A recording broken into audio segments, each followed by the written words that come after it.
안녕하세요, 써니즈입니다. 오늘은 오쇼의 액티브 명상이라는 책을 읽어보려고 하는데요. 오쇼 라즈니 씨는 그리스인인 조르바의 세속적인 기쁨과 고타마 붓다의 평온함이 조화를 이룬 인간상에 대해서 이야기합니다. 오늘 소개해드릴 책의 내용은 긴장과 스트레스를 초월하고 육체와 마음을 통합하는 데 도움이 되는 명상이라고 할 수 있겠네요. 달리기, 뛰기, 수영을 통한 명상, 오쇼의 액티브 명상 순으로 소개해 드릴게요. 먼저 달리기, 뛰기, 수영입니다. 읽어볼게요. 활동을 하고 있을 때 주의를 기울이는 것은 자연스럽고 쉬운 일이다. 고요하게 앉아 있을 때 잠에 빠져드는 것은 자연스러운 일이다. 잠자리에 누워 있을 때에는 주의를 기울이는 것이 매우 어렵다. 모든 상황이 잠에 빠지게 만들기 때문이다. 그러나 활동을 하고 있으면 당연히 잠에 빠질 수 없게 된다. 더 주의력이 커진 상태로 움직이게 된다. 유일하게 신경을 써야 하는 문제점은 그런 활동이 기계적으로 반복될 수 있다는 것이다. 자신의 육체, 마음, 영혼을 녹이는 방법을 배워라. 하나의 통합체로 움직일 수 있는 방법들을 찾아보라. 달리기 선수들에게는 여러 번 일어난다. 달리기를 명상으로 간주하지 않을 수 있지만 달리기 선수들은 실로 엄청난 명상의 경험을 느끼곤 한다. 그들은 명상을 추구하지 않기 때문에 놀란다. 달리기 선수가 신을 경험할 거라고 누가 생각하겠는가? 하지만 그런 일이 일어난다. 그리고 이제 달리기는 점차 새로운 명상의 한 종류가 되어가고 있다. 달리는 와중에 명상이 일어날 수 있다. 이른 아침에 세상 전체가 잠에서 깨어날 때 상쾌한 공기를 가르고 달리기를 해보면 육체는 아름다운 움직임에 빠진다. 신선한 공기, 암흑의 밤에서 새롭게 태어나는 하루. 주변의 모든 것은 노래를 부르고 생기에 찬 느낌을 받는다. 그러면 그 순간 달리는 사람은 사라지고 오직 달리기만 남는다. 육체, 마음, 영혼이 함께 움직이고 갑자기 내면에 오르가슴이 분출한다. 달리기 선수들은 갑자기 마음이 사라지고 순수한 자각만 남은 상태를 경험할 때가 있지만 그들은 대체로 그런 순간을 잃어버린다.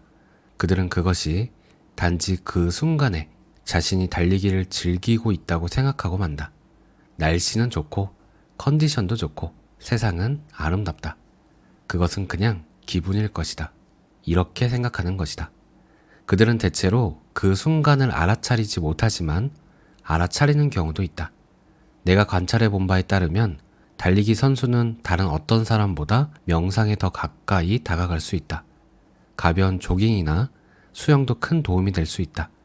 이 모든 것은 명상으로 변형될 수 있다. 나무 아래 가부좌로 앉아있는 것이 바로 명상이라는 낡은 생각을 버려라. 그것은 여러 가지 중에 하나일 뿐이고 모든 사람이 아닌 몇몇 사람에게만 적용될 수 있다. 어린아이에게는 그것은 명상이 아니라 악업일 뿐이다. 아침에 길을 달려보라. 처음에는 1km, 그 다음엔 2km, 그리고 나중에는 5km까지 시도해보라. 달리는 동안에 온몸을 사용하라. 제수복을 입고 있는 것처럼 달리지 말라. 어린아이처럼 온몸으로 팔과 다리를 휘저으며 달려라. 깊게 숨을 쉬되 배로 호흡하라. 그 다음에 나무 아래에 앉아서 쉬면서 땀을 흘리고 시원한 바람을 맞이하라. 그러면 평화로운 기분이 들 것이다. 이 방법은 큰 도움이 된다. 신발을 벗고 대지의 시원함, 부드러움, 따뜻함을 느껴보라. 바로 그 순간에 대지가 주는 것을 그저 느껴보라. 그리고 그 느낌이 그대를 관통하게 하라. 그리고 그대의 에너지가 대지로 흘러가게 해보라. 대지와 하나가 되어보라. 대지와 하나가 되면 그대는 삶과 하나가 된다.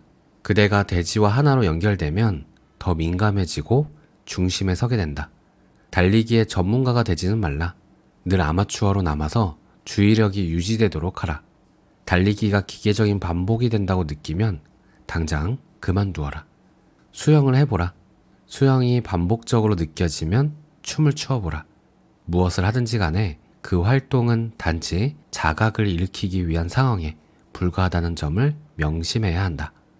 자각을 일으키는 것이면 다 좋다. 더 이상 자각을 일으키지 않는다면 쓸모가 없게 된다. 주의력이 다시 깨어날 수 있는 다른 활동으로 바꾸어라. 그 어떤 활동도 반복적이 되지 않게 하라. 여기까지고요. 이번엔 오쇼의 액티브 명상입니다. 읽어볼게요.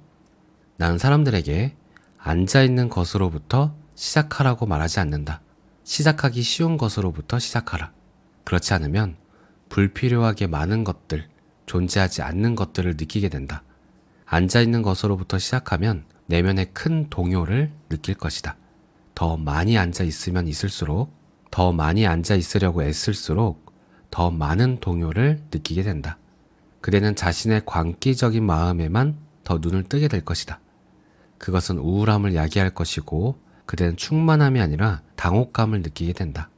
그리고 자신이 제정신이 아니라고 느끼게 될 것이다. 그리고 때로는 정말로 미쳐버릴 수도 있다. 그대가 그저 앉아있는 진정한 노력을 한다면 그대는 정말로 미쳐버릴 수도 있다. 사람들이 진정으로 노력을 기울이는 경우는 없기 때문에 광기가 그렇게 자주 드러나는 것은 아니다. 가부좌를 하면 그대는 자기 안에 광기가 많다는 걸 알게 된다. 그대가 진정으로 노력하는 자세를 유지하면 정말로 미쳐버릴 수도 있다. 예전에 그런 경우가 많았다. 나는 당혹감, 우울함, 슬픔을 야기하는 그 어떤 것도 제한하지 않는다. 그런 감정들은 그대가 자신의 광기에 대해 너무나 많이 자각하게 만든다. 그대는 자기 내면에 있는 그 모든 광기를 자각할 준비가 안 되었을 수 있다. 어떤 것들은 점진적으로 알아가야 할 필요가 있다. 지식이란 항상 좋은 것은 아니다. 그것은 서서히 자신을 드러내야 하고 지식의 성장을 흡수할 능력을 갖추어야 한다. 나는 가부좌가 아니라 광기로부터 시작한다. 나는 그대의 광기를 인정한다. 미친 듯이 춤을 추면 그대 안에 정반대의 것이 일어난다. 미친 듯이 춤을 추면 내면의 고요한 지점을 자각하기 시작할 것이다.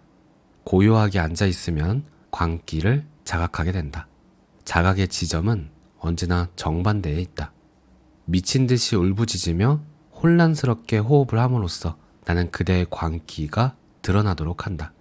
그러면 그대는 표면의 광기와는 정반대인 내면의 고요하고 깊은 지점을 자각하기 시작한다. 너무나 큰 지복을 느낀다. 그대의 중심에는 내적인 고요함이 존재하기 때문이다. 그러나 그대가 앉아있다면 그 내면의 고요함은 광기가 된다. 그대는 외부적으로는 고요한 존재이지만 내적으로는 광기의 존재이다. 긍정적이고 활력 있고 움직이는 적극적인 것으로부터 시작하는 것이 낫다. 그러면 내면의 고요함이 성장해 가는 것을 느끼게 된다.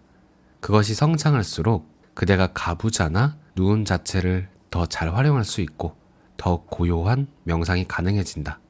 그럼 그때 모든 것이 전혀 달라진다. 움직임이나 행위로 시작하는 명상은 다른 면으로도 도움이 된다. 그것은 그대를 정화시켜준다. 앉아있으면 혼란에 빠진다.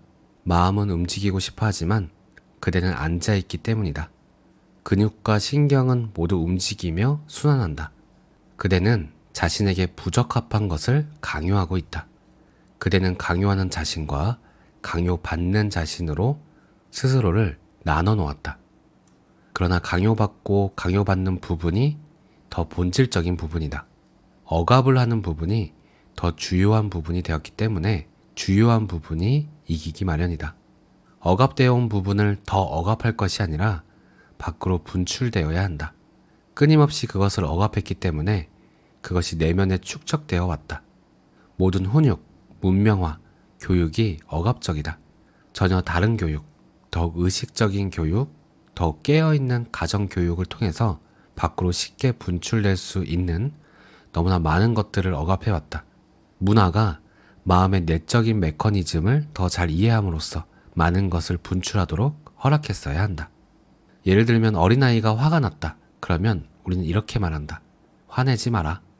그러면 아이는 화를 억누른다.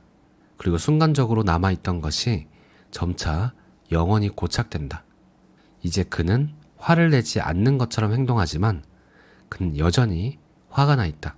우리는 단지 순간적인 것들로 인해 너무나 많은 화를 축적해왔다.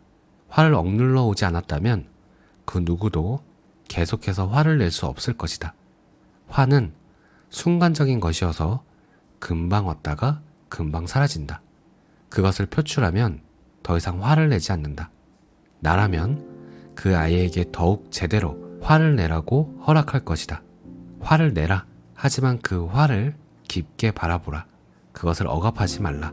물론 문제가 생길 수도 있다. 화를 내라라고 말하면 그대는 다른 사람에게 화를 낼 수도 있다. 그러나 어린아이는 잘 가르치면 된다. 아이에게 베개를 주고 베개에다가 화를 내라. 베개를 때리도록 해라. 라고 말할 수 있다. 그러면 아이는 화를 비켜가는 방식으로 길러질 수 있다. 아이에게 어떤 물건을 주면 아이는 화가 사라질 때까지 그 물건을 던질 수 있다. 몇 분, 몇 초가 지나서 아이는 화를 방출하게 되고 더 이상 화가 쌓이지 않게 된다. 그대는 화, 섹스, 폭력, 시기 등 모든 것을 내면에 축적해왔다. 이제 이러한 축적이 내면의 광기로 존재한다. 어떤 억압적인 명상으로부터 시작하면 가령 가부좌를 하면 이 모든 것을 억누르면서 그것이 밖으로 방출되는 것을 허락하지 않게 된다. 따라서 나는 카타르시스, 즉 정화의 명상으로부터 시작한다. 우선 모든 억압된 것들을 공중에 날려버려라. 자신의 화를 공중에 분출해버리면 성숙하게 된다. 오늘 내용은 여기까지입니다. 제가 이해하기로는 가부좌를 튼 명상을 하지 말라는 것이 아니고 가만히 앉아서 하는 명상은 처음에 억압되었던 것들이 올라오는데 그것을 감당하기 어려울 수도 있으니 움직이는 명상으로부터 정화를 먼저 하고 나면 가만히 있는 명상도 쉬워진다. 이렇게 이해했습니다. 오늘은 어린아이처럼 온몸으로 뛰어봐야겠습니다. 좋은 하루 되세요. 감사합니다.